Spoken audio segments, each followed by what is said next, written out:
अस्सलाम वालेकुम। मैं मापारत तबस्सुम। आज मैं बात करूंगी प्रोटोकॉर्डेटा के एक मेंबर के बारे में जिन्हें ब्लेनोग्लॉसस कहा जाता है। आप सब जानते हैं कि प्रोटोकॉर्डेटा का एक म्यूजियम स्पेसिमेन ब्लेनोग्लॉसस है। प्रोटोकॉर्डेटा एक तरह का ग्रुप है जिसको फाइलम कॉर्डेटा में रखा जाता है। ओके, ये बेलेनोग्लॉसस का एक डायग्रामेटिक रिप्रेजेंटेशन है। इसमें मैं बेलेनोग्लॉसस की क्लासिफिकेशन, हैबिट एंड हैबिटाट और साथ ही साथ इनकी बॉडी स्ट्रक्चर और जियोग्राफिकल डिस्ट्रीब्यूशन के बारे में बताऊंगी। क्लासिफिकेशन, बेलेनोग्लॉसस को फाइलम कॉर्डेटा में रखा जाता है, ग्रुप प्रोटोकॉर्डेटा में, सब फाइलम हेमिकॉर्डेटा है, क्लास इंटेरोपनिस्टा और इनका जीनस है बेलेनोग्लॉसस। अभी मैं इनका डिटेल बताती हूँ। ओके, बेलेनोग्लॉसस को फाइलम कॉर्डेटा में रखा जाता है। कॉर्डेटा में रखने की सबसे बड़ी वजह यह है कि इनमें dorsal tubular nerve cord, notochord, paired gill slits और सीलोम पाए जाते हैं। मैं आपको बता दूं कि जितने भी कॉर्डेट्स होते हैं उनमें नोटोकॉर्ड, पोस्ट एनल टेल, इंडोस्टाइल और फेरिंगियल गिल्स मौजूद होते हैं। तो बेलेनोग्लॉसस में भी ये फीचर पाए जाते हैं, इसलिए इनको फाइलम कॉर्डेटा में रखा गया है।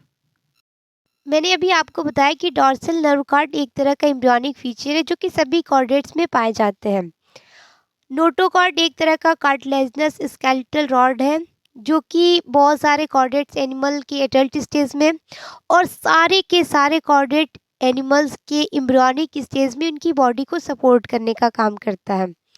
गिल स्लिट जो है वो एक्चुअल में गिल्स की ओपनिंग है। सीलोम की बात करूं तो सीलोम को हिंदी में देहगुहा कहा जाता है। इसको बॉडी कैविटी भी कह सकते हैं। तो ये देहगुहा या बॉडी कैविटी ये एक तरह की गुहा है, कैविटी है जो कि इंटेस्टाइनल कैनाल और बॉडी वॉल के बीच में पाई जाती है। तो चूंकि बेलेनोग्लॉसस में dorsal tubular nerve cord, notochord, paired gill slits और सीलोम पाए जाते हैं, इसलिए इनको फाइलम कॉर्डेटा में रखा जाता है। क्लियर? बेलेनोग्लॉसस को ग्रुप प्रोटोकॉर्डेटा में रखा जाता है। प्रोटोकॉर्डेटा में रखने की सबसे बड़ी वजह यह है कि ये मरीन स्मॉल फॉर्म्स होते हैं। कहने का मतलब कि ये समुद्र में पाए जाने वाले छोटे क्रिएचर्स हैं। इनमें क्रैनियम यानी कि कपाल, जॉव्स जबड़े और इनमें पेयर्ड अपेंडेजेस विच मीन्स कि उपांग इन हिंदी, तो उपांग इनमें जो होते हैं वो एब्सेंट होते हैं, पाए ही नहीं जाते। तो इसी वजह से इनको प्रोटोकॉर्डेटा ग्रुप में रखा जाता है।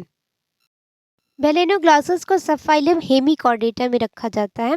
हेमिकॉर्डेटा में रखने की सबसे बड़ी वजह यह है कि ये सॉलिटरी विच मीन्स कि ये अकेले रहने वाले, सॉफ्ट बॉइल्ड, इनकी बॉडी जो होती है वो काफ़ी सॉफ्ट होती है, मुलायम होती है, नरम होती है।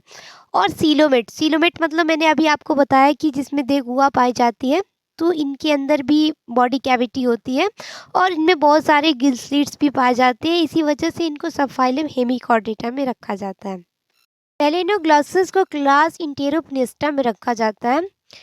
इंटेरोपनिस्टा में रखने की सबसे बड़ी वजह यह है कि इनमें एलिमेंट्री कैनॉल स्ट्रेट होते हैं विच मीन्स कि सीधे होते हैं और इनमें सीका की 2 रोज पाई जाती है।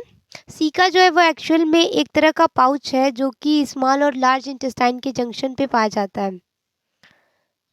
Large intestine and small intestine का जो जंक्शन होता है वहाँ पे पाए जाने वाले पाउच को सीका कहा जाता है। तो इनमें सीका की 2 रोप्स पाई जाती है और इनके एलिमेंट्री कैनॉल सीधे होते हैं, इसलिए इन्हें क्लास इंटेरोपनिस्टा में रखा जाता है। Habit and habitat, habit means होता है आदत और हैबिटाट मीन्स प्राकृतिक आवास, यानी कि ये प्राकृतिक रूप से कहाँ पाए जाते हैं। बेलेनोग्लॉसस एक तरह का बोरोविंग एनिमल है। बोरोविंग का मतलब होता है बिल खोदने वाले और ये पूर्ण रूप से मरीन होते हैं। मरीन का मतलब होता है कि समुद्र में पाए जाने वाले ये एनिमल हैं। ओके, ये हमेशा बड़े बड़े महासागर हैं, तो ऐसे महासागर में पाए जाते हैं जो कि वार्म एंड टेम्परेट होते हैं। तो ये वार्म एंड टेम्परेट ओशन में पाए जाने वाले और ये अक्सर ऐसे जगह पे पाए जाते हैं जहाँ का पानी शैलो होता है, छिछला होता है या पानी कम होता है। वो वहाँ पर जो टाइड मार्क्स बने होते हैं यानी जो ज्वार के निशान बनते हैं उसमें पाए जाते हैं। बेलेनोग्लॉसस को एकॉर्न वर्म के नाम से जाना जाता है। अब मैं इनका डिटेल बताऊंगी आपको। तो आपने जान लिया कि बेलेनोग्लॉसस का क्लासिफिकेशन क्या है, इनके हैबिटाट क्या है। अब मैं इनकी डिटेल बताऊंगी, यानी कि बॉडी स्ट्रक्चर क्या है, ओके, और ज्योग्राफिकल डिस्ट्रीब्यूशन क्या है।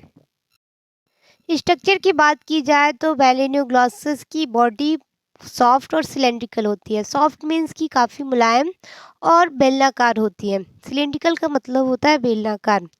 और इनकी बॉडी पर सीलिएटेड एपिडर्मिस पाई जाती है, यानी कि इनकी जो एपिडर्मिस होती है उसमें सीलिया मौजूद होते हैं। इनकी टोटल लंबाई 10 से 50 सेंटीमीटर होती है। इनकी बॉडी 3 पार्ट्स में डिवाइड होती है। जो आगे का पोर्शन होता है उसको प्रोबॉस्सिस कहते हैं, बीच वाले को कॉलर कहते हैं, और पीछे एकदम लंबा सा ट्रंक होता है। प्रोबॉस्सिस को प्रोबॉस्सेट्स भी कह सकते हैं। प्रोबॉस्सिस एक थिक मस्कुलर वॉल है और इनकी कैविटी प्रोबॉस्सिस सीलोम जो कि खुलती है बाहर प्रोबॉस्सिस पोर के ज़रिए। इसके बाद बात करूँगी कॉलर की। कॉलर जो है वो एक छोटा सा मस्कुलर सिलेंड्रिकल, मैंने अभी बताया बेलनाकार, तो सिलेंडर लाइक एक तरह का पोर्शन है जिसमें एक जोड़ी की सिलोमिक कैविटीज़ पाई जाती है जो कि बाहर कॉलर पोर के ज़रिए खुलती है। कॉलर पोर जो है वो एक जोड़ी का होता है और ये कॉलर पोर डॉर्सल सरफेस पर पाया जाता है। ट्रंक में सिगमेंटेशन का अभाव होता है और इनके जो ट्रंक होते हैं वो 3 पार्ट्स में या 3 रीजन में डिवाइड होते हैं। इसके एंटेरियर पोर्शन को कहते हैं एंटेरियर ब्रैंकोजेनाइटल रीजन, बीच वाले को कहते हैं मिडिल हिपैटिक रीजन और पीछे वाले को कहते हैं पोस्टीरियर एब्डोमिनल रीजन, ओके। इसमें जो आगे का पोर्शन होता है जिसको मैंने अभी बताया कि एंटेरियर पोर्शन को एंटेरियर ब्रैंकियोजेनाइटल रीजन कहते हैं। तो ब्रैंकियोजेनाइटल आपको नाम से ही समझ में आ रहा होगा, ब्रैंकियो का मतलब कि ये गिल से रिलेटेड है और जेनाइटल का मतलब कि ये सेक्स ऑर्गन से रिलेटेड है। तो इसमें एक जोड़ी के जेनाइटल विंग्स पाए जाते हैं जो कि इंटरनल गोनैड्स और ब्रैंकियल ग्रूव से बनते हैं और इसमें बहुत सारे पेयर्ड गिल स्लिट्स पाए जाते हैं जो कि 2 रो में अरेंज होते हैं। बीच वाले रीजन को हिपैटिक रीजन कहा जाता है। हिपैटिक का मतलब होता है लीवर, लीवर से रिलेटेड, यकृत इसको कह सकते हैं।